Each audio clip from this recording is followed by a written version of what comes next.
everyone, welcome to Botany Insider. So we are starting off with the unit number 3 practice. So today is the 11th day in the question practice, and the question for you is that in case of the bacterial chromosomes, from where does the replication starts? You have 4 options for the same. The first option is from a specific single locus.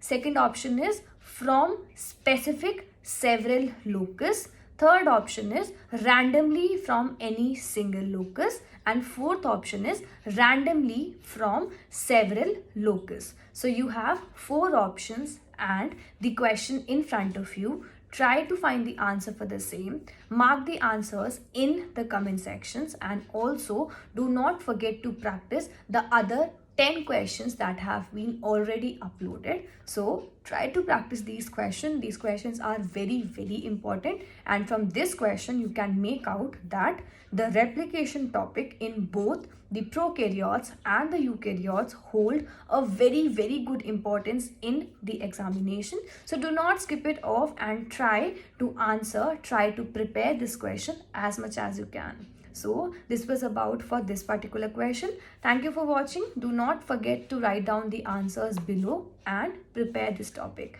Thank you for watching. I'll see you soon. Bye.